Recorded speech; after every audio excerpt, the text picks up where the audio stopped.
ലൈവിൽ അപ്പൊ ശ്രീതു അർജുനും സംസാരിക്കുന്നുണ്ടായിരുന്നു. അപ്പൊ ശ്രീതു പറയുന്നുണ്ട്, ശ്രീതു അർജുൻ ഫേക്ക് ആണെന്ന് പറയാനുള്ള ഒരു കാരണമായിട്ട് പറയുന്നത് അർജുനും ജാസ്മിനും തമ്മിലുള്ള ആ ഒരു ബോണ്ടിങ് തന്നെയാണ്.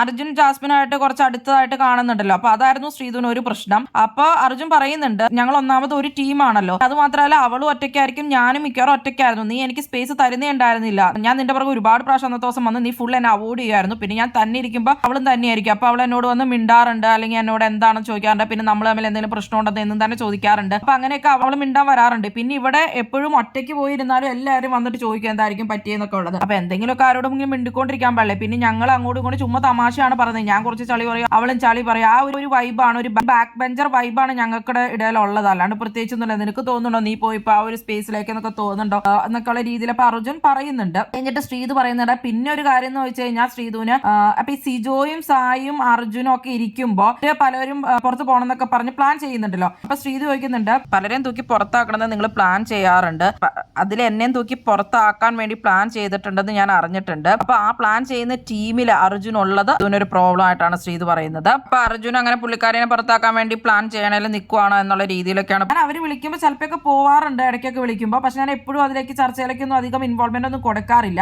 പിന്നെ എനിക്ക് എന്റേതായ രീതിയിൽ ഓരോരുത്തർക്കും ഓരോ പൊസിഷൻസ് ഉണ്ടല്ലോ, അത് മാത്രമാണ് ഞാൻ പറയാറുള്ളൂ, അല്ലാണ്ട് ഞാൻ ഇന്നയാളെ കൂടി പുറത്താക്കണം നിനക്ക് തോന്നുന്നുണ്ടോ ഞാൻ നിന്നെ പുറത്താക്കാൻ വേണ്ടി ശ്രമിക്കും എന്നൊക്കെയാണ് ചോദിക്കുന്നുണ്ട് ശ്രീധുനോട്. എന്നെ പുറത്താക്കാൻ ആളുകൾ നോക്കുന്ന കൂട്ടത്തിലുണ്ടെന്നുള്ള രീതിയിലൊക്കെ ശ്രീധു പറയുന്നുണ്ട്. അങ്ങനെ തോന്നുന്നുണ്ട്, ഞാൻ നിന്നെ എന്തായാലും പുറത്താക്കാൻ നോക്കില്ലല്ലോ എന്നുള്ള രീതിയിൽ അപ്പൊ അർജുൻ പറയുന്നുണ്ട്, എന്നോടാണ് വേറെ ആരെങ്കിലും നിന്നെ പറ്റി എന്തെങ്കിലും കാര്യങ്ങളൊക്കെ പറയണമെങ്കിൽ ഞാൻ അത് ഒരിക്കലും ട്രസ്റ്റ് ചെയ്യില്ല, എനിക്കറിയാം നീ എന്നെ പറ്റി എന്തൊക്കെ പറയും എന്നുള്ളത്, അപ്പൊ നിനക്കും അങ്ങനെ ചിന്തിക്കാൻ പാടില്ല എന്നുള്ള രീതിയിലാണ് അർജുൻ അവിടെ സംസാരിക്കുന്നത്. എന്ന് വെച്ചാൽ വേറെ ആളുകളുടെ ഡിസ്കഷനിലുള്ളപ്പോൾ അർജുനും ഇൻവോൾവ് ചെയ്തു തൂക്കി പുറത്താക്കാൻ എന്നൊക്കെ ഉള്ളത് ചിന്തിച്ചിട്ട് അങ്ങനെ ഇപ്പൊ അർജുൻ ഫേക്ക് ആണെന്ന് പറഞ്ഞല്ലോ. അപ്പൊ ആ ഒരു രീതിയിലൊക്കെയാണ് അർജുൻ സംസാരിക്കുന്നത്. അർജുൻ പറയുന്നുണ്ട്, എനിക്ക് ഫ്രണ്ട്ഷിപ്പ് അങ്ങനെ ബ്രേക്ക് ചെയ്യണമെന്നില്ല, പുറത്താണെങ്കിലും അകത്താണെങ്കിലും ഒക്കെ ഈ ഫ്രണ്ട്ഷിപ്പ് ബ്രേക്ക് ചെയ്യാൻ താല്പര്യമില്ല, എനിക്കൊരു ട്രൂ ഫ്രണ്ടിനെ കിട്ടിയതാണെന്നൊക്കെ ഉള്ള രീതിയിൽ സംസാരിക്കുന്നുണ്ട്. എന്നറിയാതെ ഇങ്ങനെ ഇഗ്നോർ ചെയ്തപ്പോൾ ഭയങ്കര ബുദ്ധിമുട്ടുണ്ടായി, ഹേർട്ടായി എന്നൊക്കെ അർജുൻ പറയുന്നുണ്ടായിരുന്നു. പിന്നെ അത് മാത്രമല്ല, ഇപ്പൊ മാറി നിൽക്കണം അല്ലെങ്കിൽ എന്തെങ്കിലും ഉണ്ടെന്ന് പറഞ്ഞു കഴിഞ്ഞാൽ അതിനും കുഴപ്പമില്ല, നിനക്കിപ്പോൾ ബാധിക്കുന്നത് എന്തെങ്കിലുമൊക്കെ ഉള്ള രീതിയിലെങ്കിൽ എനിക്കത് കുഴപ്പമില്ല, എനിക്കത് അറിയാം, ആ ഒരു റെസ്പെക്ട് ഞാൻ എന്തായാലും തരും എന്നൊക്കെ ഉള്ള രീതിയിൽ അർജുൻ പറയുന്നുണ്ടായിരുന്നു. അർജുൻ പറഞ്ഞത് ഒരുപാട് ഫാമിലീസ് എല്ലാവരും വന്നപ്പോഴത്തേക്കും അർജുനെ ഇഗ്നോർ ചെയ്യണ പോലെയാണ് അർജുന് ഫീൽ ചെയ്തതെന്ന്. അപ്പൊ സായിക്കും അങ്ങനെ ഫീൽ ചെയ്തായിരുന്നു, അവർ തമ്മിൽ ഡിസ്കസ് ചെയ്തായിരുന്നു എന്നൊക്കെ പറഞ്ഞു. അപ്പൊ എല്ലാ ഫാമിലീസ് ഇഗ്നോർ ചെയ്യായിരുന്നു എന്നുള്ള രീതിയിൽ ജാസ്മിനോട് പറഞ്ഞപ്പോൾ ജാസ്മിൻ പറഞ്ഞിട്ടുണ്ടായിരുന്നു അവളുടെ അനിയൻ വരുമ്പോൾ ആദ്യം തന്നെ അർജുൻ ചേട്ടനെ ചെന്ന് കെട്ടിപ്പിടിക്കാൻ വേണ്ടി പറയാം എന്നൊക്കെയുള്ള രീതിയിൽ അങ്ങനെ കളിയാക്കി എന്നൊക്കെയുള്ള രീതിയിൽ പറയുന്നുണ്ടായിരുന്നു അർജുൻ ശ്രീധുവിനോട്. അപ്പൊ ശ്രീധു പറഞ്ഞു, എനിക്ക് അങ്ങനെയൊന്നും തോന്നിയില്ലല്ലോ, അപ്പൊ അങ്ങനെ ഇഗ്നോർ ചെയ്തു അർജുനെ തോന്നിയില്ല എന്ന് പറയുന്നുണ്ട്. അപ്പൊ അർജുൻ പറഞ്ഞു, ഇല്ല